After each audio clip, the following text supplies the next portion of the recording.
Bismillahirrahmanirrahim. Ayahanda dan ibunda, bapak-bapak, ibu-ibu, saudara-saudara, adik-adik dan anak-anakku sekalian yang mahasiswa Al-Furqan, semoga di antara kita yang paling semangat, paling yakin dan paling ikhlas dalam menyambut serta menjawab sebaik-baiknya doa, yaitu salam. Semoga Allah Subhanahu wa taala semakin melimpahkan kebahagiaan dan keberkahan hidupnya sampai akhir hayat. Allah berikan kesehatan lahir dan batin. Allah jauhkan dari berbagai penyakit dan musibah. Allah limpahkan rezeki yang halal dan barokah. Allah jadikan keluarga, pasangan, anak keturunannya soleh-soleha, jadi keluarga ahli surga, dan kelak ketika meninggal dunia diberikan anugerah husnul khotimah, masuk surga berjumpa Rasulullah SAW, dan diizinkan melihat wajah Allah Subhanahu wa taala. Assalamualaikum warahmatullahi wabarakatuh. Alhamdulillahirabbil alamin, hamdan katsiran thayyiban mubarakan fi kama yuhibbu rabbuna wa yarda. Wa asyhadu an la ilaha illallah wa asyhadu anna Muhammadan abduhu wa rasuluhu la nabiyya ba'da. Qala Allah ta'ala fi kitabihil karim, a'udzu billahi samii'il 'aliim minasy syaithaanir rajiim. Walladzina jahadu fina lanahdiyannahum subulana wa innallaha lama'al muhsinin. Shadaqallahul azim. Amma ba'd. Barakallahu fikum, ayahanda, ibunda, bapak-bapak, ibu-ibu, saudara-saudara, adik-adik dan sekalian. Kita dipilih oleh Allah Subhanahu wa taala menjadi hamba-hamba yang doa-doanya dikabulkan sejak beberapa bulan yang lalu, yaitu doa-doa untuk bisa bertemu dengan bulan Ramadan. Bahkan hari ini kita sudah diizinkan menikmati Ramadan sampai 20 hari dan masuk malam 21. Alhamdulillah. Berarti berapa hari lagi sisa Ramadan yang akan kita nikmati? Kalau Pak Bambang bisa jawab, karena kemarin sudah saya tanya. Jawabannya betul. Wallahu nggak tahu. Kenapa? Karena tadi pagi ada yang meninggal.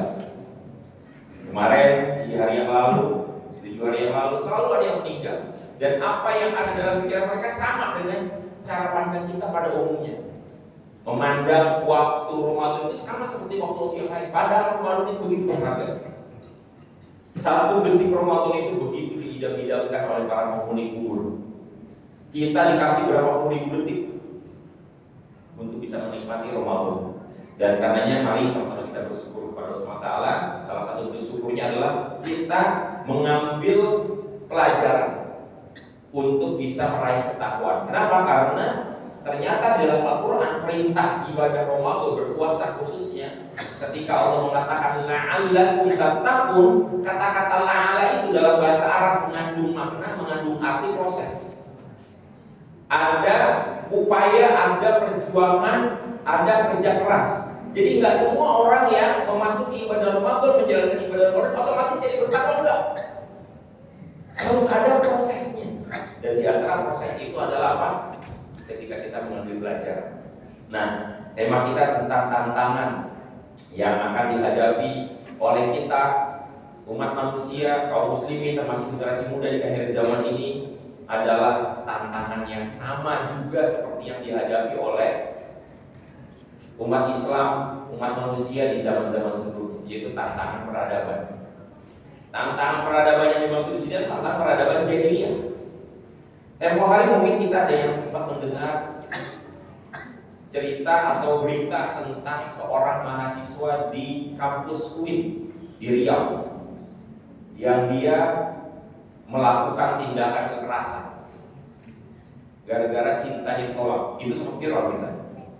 Bagaimana anak-anak muda kita, generasi muda kita itu mengalami kondisi kejiwaan yang gampang sekali terpicu, gampang marah, gampang tersinggung, gampang emosi. Dan penyebabnya, tantangan yang paling berat dari sekian banyak tantangan, karena kita tidak mungkin membahas secara gamblang, adalah ketika di akhir zaman ini kita berhadapan dengan teknologi yang bernama khususnya teknologi informasi gadget. Nah, apa tantangan yang paling membahayakan bagi generasi kita? Adalah ternyata dengan orang itu senantiasa selalu berinteraksi dengan gadget, itu mengalami satu fenomena yang sekarang sedang banyak sekali dibahas, yaitu brain rot, pembusukan otak. Pembusukan otak adalah kondisi di mana ketika otak kita itu, ketika otak manusia itu senantiasa terpapar oleh konten-konten yang menghibur, konten-konten yang menyenangkan, ya, yang lucu-lucu, yang seneng-seneng, konten-konten pendek, terus-terusan, masuk game, termasuk medsos, terus scroll-scroll pada habisnya. Itu membuat otak itu menjadi, dalam bahasa neuroscience-nya, kebanjiran dopamin. Kenapa? Karena setiap kita melakukan satu aktivitas yang menyenangkan, maka otak itu akan mengeluarkan hormon dopamin.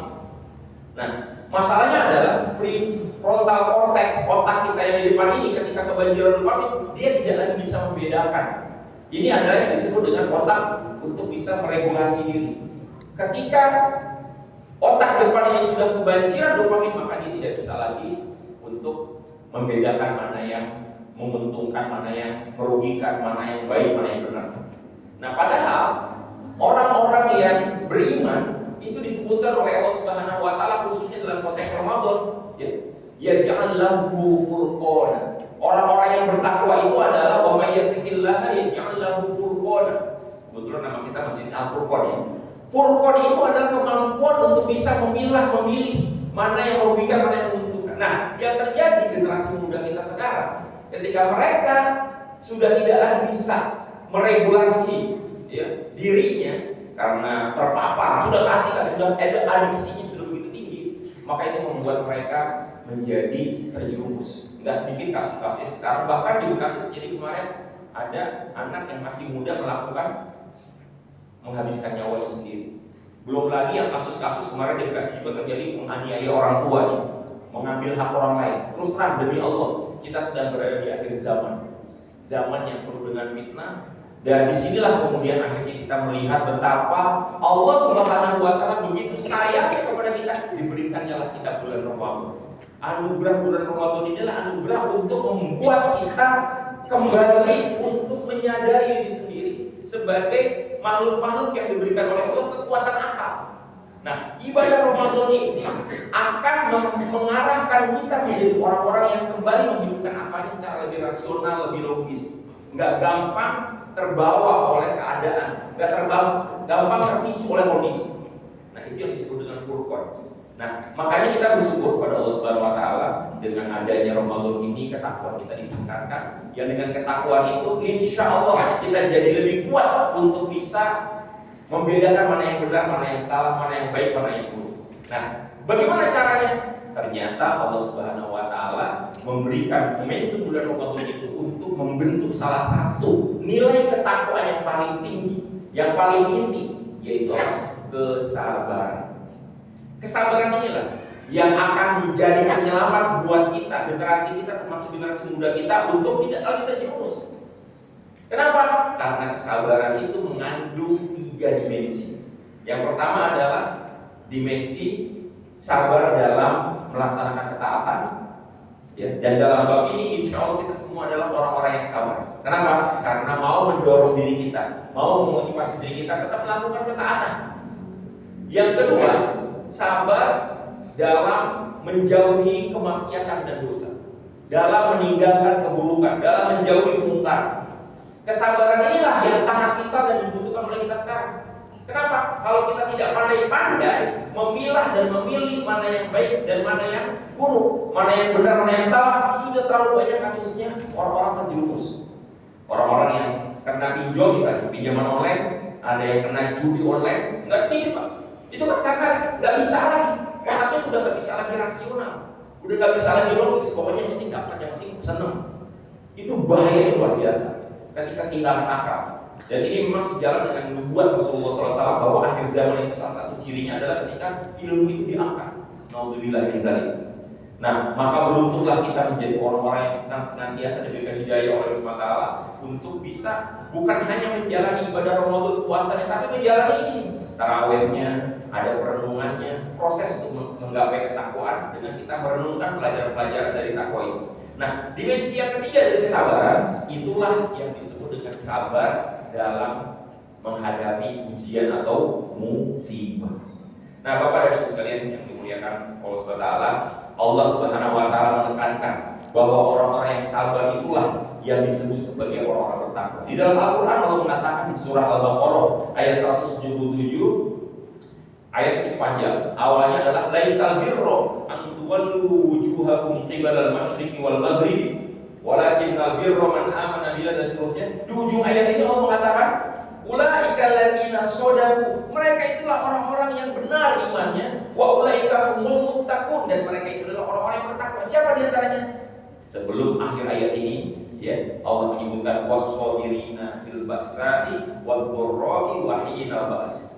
Orang-orang yang bersabar dalam menghadapi penderitaan, kesulitan, dan dalam peperangan. Nah, hadirin yang dimuliakan Allah SWT, maka penting sekali bagi kita untuk memastikan bahwa Ramadan ini betul-betul berkontribusi kepada diri kita dengan meningkatkan kesabaran kita. Karena kesabaran ini yang menjadi inti ketakwaan, dan implementasi bentuk kesabaran adalah ketika kita mampu untuk menahan diri untuk tidak terbawa oleh kenikmatan-kenikmatan sesaat.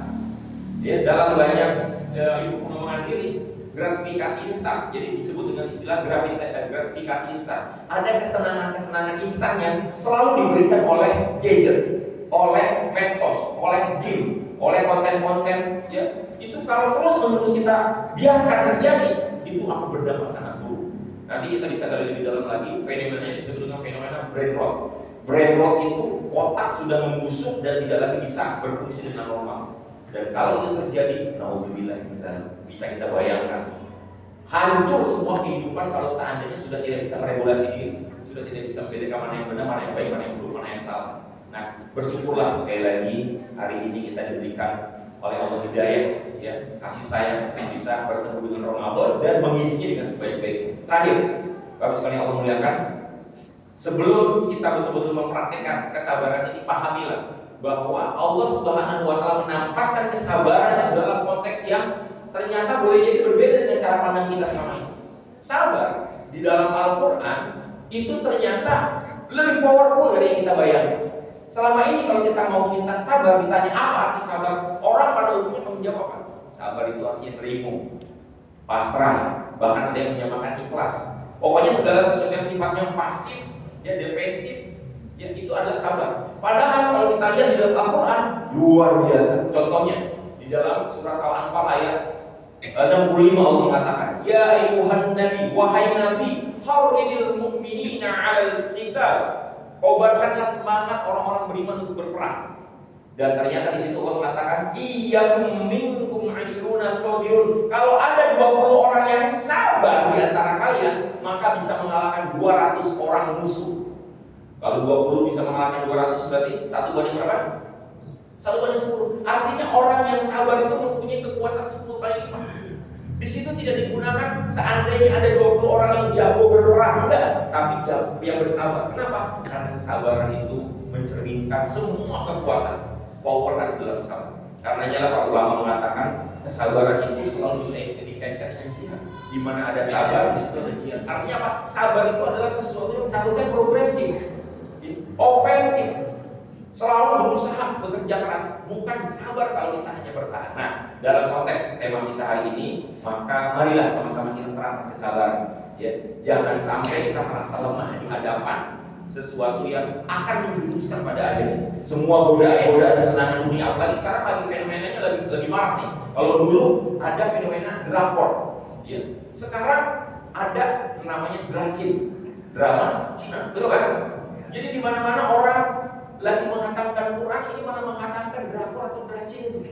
Itu salah satu contoh betapa sangat sayangnya kalau kita dikasih ketemu Ramadan tapi nggak digunakan sebaik-baiknya.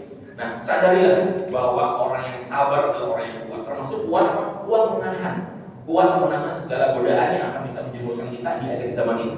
Akhir zaman ini orang-orang sering menyebutnya sebagai zaman now, betul ya? Karena anak muda menyebutnya sebagai zaman now. Sekarang kita nggak boleh nyebut zaman now, harus lengkap, yaitu zaman nauzubillah, zaman di mana kita harus semakin berlindung kepada Allah Subhanahu wa Ta'ala. Mudah-mudahan dengan kita selalu istiqomah, datang tarawih setiap malam, nggak pernah bolong, dan senantiasa mengambil pelajaran, mengambil ilmu hidayah dari kutub-kutub ini, itu akan membuat ketakwaan kita menjadi semakin sempurna. Salah satunya adalah berupa kesadaran kita yang semakin kuat, dan dengan kesadaran itu kita menjadi orang bertakwa, dan dengan ketakwaan itu kita akan dijaga, dilindungi oleh Allah Subhanahu wa taala dari fitnah akhir zaman. Amin ya rabbal alamin. Demikian untuk kita malam hari ini ya, 10 menit lebih. Mudah-mudahan ada manfaatnya buat saya pribadi, dan yang paling penting bisa kita amalkan dengan ikhlas dan istiqomah. Alhamdulillah fala takunanna minal mumtarin wastabiqul khairat. Wassalamualaikum warahmatullahi wabarakatuh.